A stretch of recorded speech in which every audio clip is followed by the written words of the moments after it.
Kundalini konusunda aslında kısa bir açıklama yapmak istiyorum. Çünkü Kundalini'yi biz böyle spiritüel camiada kelime olarak aldık, kabul ettik, cümle içinde kullanıyoruz fakat ne olduğunu bilmiyoruz.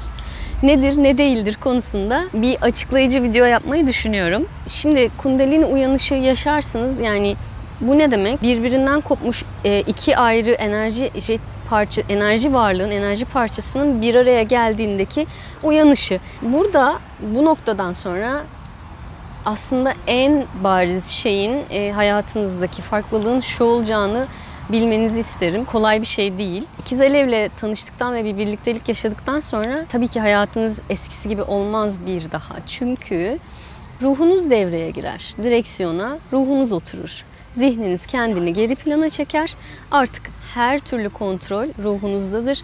Dolayısıyla artık ruhunuza ters olan, yapmak istemediğiniz hiçbir şeyi yapamaz hale gelirsiniz. O aşamadan sonra çok hızlı bir şekilde sanki hayatınızın kontrolü elinizden kayıp gidiyormuş gibi gelebilir. Çok normal, çünkü aslında hepimiz ruhumuzun isteği dışında bir sürü şey yapmak zorunda hissediyoruz kendimizi. Diğer bir konu da benim kendi deneyimimden de aktarmak istiyorum. Şimdi belki biliyorsunuzdur, sol taraf dişil taraf olarak kabul edilir bazı öğretilerde, sağ taraf eril taraf olarak kabul edilir. Benim kendi deneyimimde ikiz alevimle hiç beklemediğim bir anda karşılaşmamın hemen öncesinde vücudumun sağ tarafı, sağ kısmı gerçekten alev alıyor. Sanki böyle sadece o kısımdan yoğun bir enerji geçişi ve yoğun bir sıcaklık aşağı doğru boşalıyor. Bu bir semptom. Böyle, yani bunun doğrusu yanlışı yok. Böyle bir şey yaşayacaksınız anlamına da gelmiyor. Bu benim deneyimim. Şöyle şeyler de olabiliyor. Eğer siz sağ elinizi kullanıyorsanız hayatınızda, ikiz aleviniz solak olabiliyor. Ve çok bariz şekilde benzer hayat deneyimlerini benzer zamanlarda, aynı zamana bile denk gelebilir, yaşıyorsunuz. İş hayatınızda geçtiğiniz süreci bir ay sonra partneriniz yaşayabiliyor gibi. Aslında şimdi anlatacağım konu diğer tüm ilişkiler için de geçerli. Çünkü her çekim duyduğumuz insan ikiz alev değil, olmak zorunda değil. Ama aslına bakarsanız çekim konusu ilişkilerde, romantik ilişkilerde şöyle işler. Şimdi evren çoklu evrenlerden oluşuyor aslında.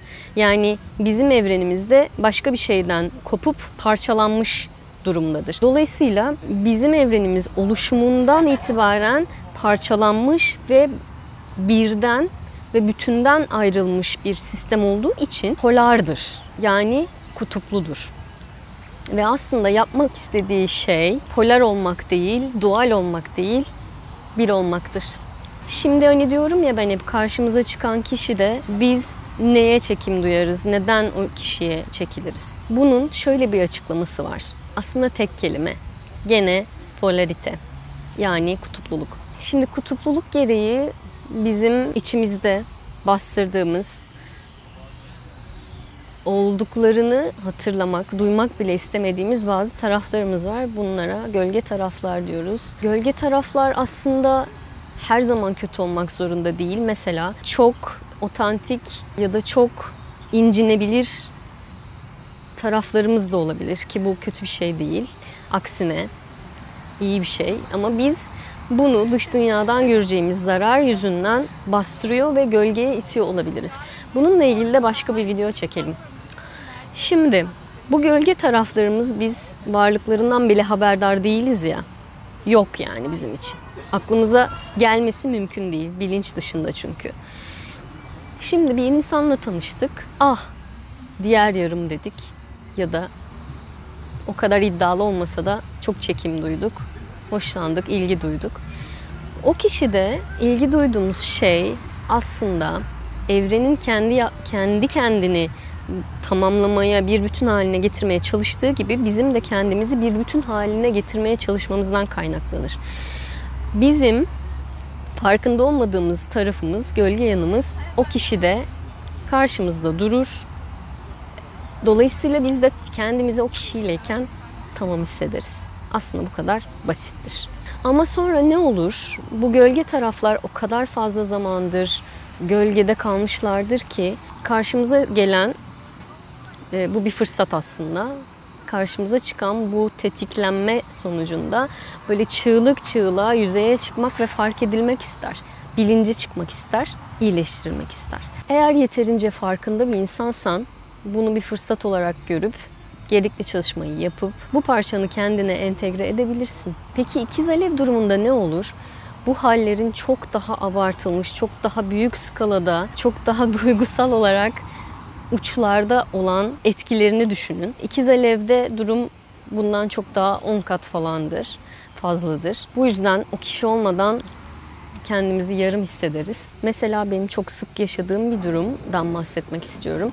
Fiziksel olarak aynı ortamda bulunmamanıza rağmen ikiz alevinizle birbirinizi çok yoğun bir şekilde hissedersiniz. Yani sonuçta diğer parçanız yani eş falan değil.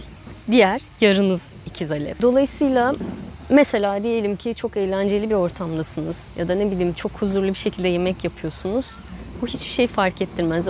Eğer o sizi düşünüyor ve özlüyorsa veya sizin aklınıza gelebileceği durumlar içerisine girmişse ve sizi düşünüyorsa kısaca. Siz bir anda ne olduğunu bile anlamadan kendinizi onu düşünüyor, onu hissediyor ve üzülüyor halde bulabilirsiniz. Ve işin garip tarafı da bunu kendi hissiniz ya da düşünceniz sanarsınız.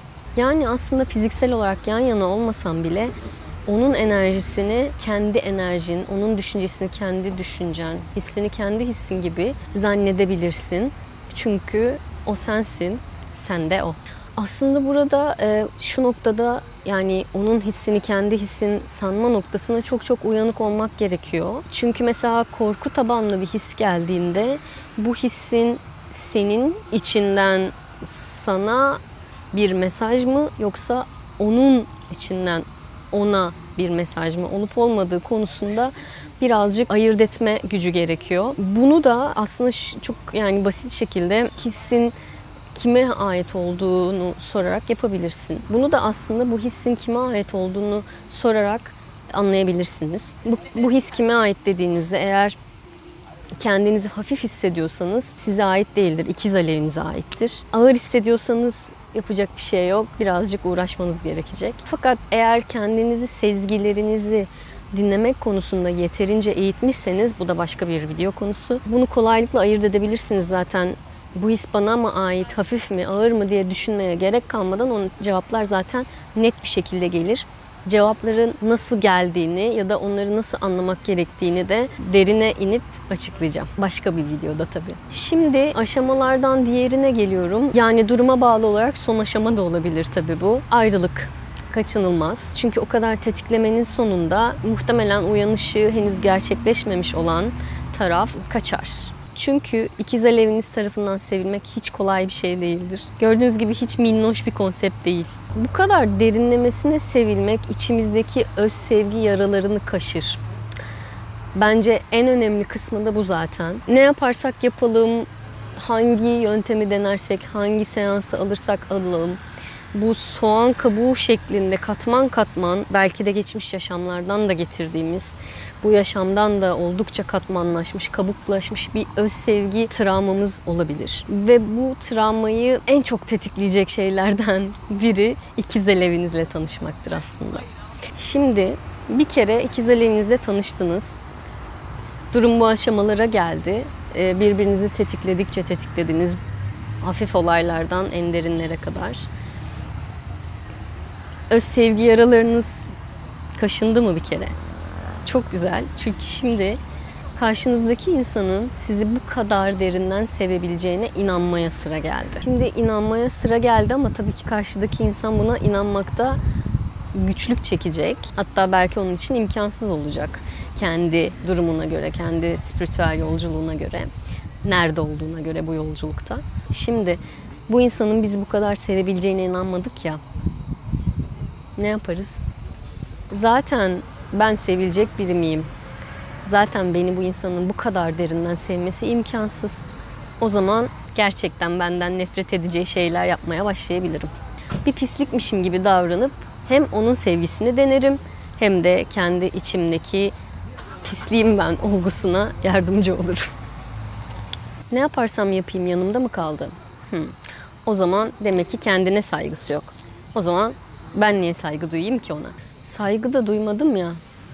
Ondan sonra zaten saygı duymadığım bir insanla birlikte olmaya devam edemem, ayrılırım. Ve yine asla sevilmeyeceğim, değer görmeyeceğim, yüzeysel ve yine asla sevilmeyeceğim, değer görmeyeceğim, beni haklı çıkaran hayatıma geri dönerim. Bu tabii ki ikiz alev çiftlerinde henüz uyanışı gerçekleşmemiş olan tarafın örneğidir, davranış biçimidir. Uyanış yolculuğunda olansa en büyük acıyı çeker aslında. Çünkü kendi sınırlarını koruyamamıştır. Kendi sınırlarını koruyamadığının da farkındadır işin kötü tarafı. Fakat farkında olması hiçbir işe yaramadan karşısındaki insanı sevmeye devam eder maalesef. Kendine rağmen sevmeye devam eder. Ve şanslıysa, dediğim gibi, böyle bir konseptin varlığından haberdarsa eğer, sistemde olabilecek en karmaşık, en sancılı ilişkinin içinde olduğunu anlar. Bundan sonrası da sadece seçimdir. Kalmak, gitmek, kalırken gelişmek, giderken gelişmek, giderken gidememek. Yani aslında sonuçlar çeşitli, seçimler çeşitli. Fakat bu ilişki içerisinde kalmanın aslında bence, benim fikrime göre tek bir yolu var. Her iki tarafında uyanış yolculuğunda birlikte olması. Yani birinin diğerine göre ne kadar ileride olduğunun çok bir önemi yok. Fakat iki insanın da uyanışının gerçekleşmiş olması, dolayısıyla bu ilişkiye bu anlamda bir yatırım yapmayı istiyor olması gerekir. Yani eskilerin söylediği gibi geçinmeye niyet olması gerekir. Fakat dediğim gibi çoğu durumda olduğu gibi bir taraf uyanışı henüz başlamamışsa diğer taraf onu sadece korkutur. Hatta dehşete kapılmasına sebep olur. Dolayısıyla bu insan neye uğradığını şaşırır ve sadece çareyi kaçmakta bulur. Hep kaçar ama şundan emin olun, kaçtığı siz değilsiniz. Ruhunun diğer yarısıdır, yani kendisidir. Şimdi bütün bunları neden anlattığıma gelirsek, çünkü bir kesim var böyle, ben karmik ilişkimi, ikiz alev mi, ruh eşi mi, nasıl bir ilişki yaşadığım benim için önemli değil diyen bir taraf var. Saygı duyuyorum. Bütün bunları neden öğrendik? Neden dinledik? Bilmem. Kendiniz karar verin. Bay bay.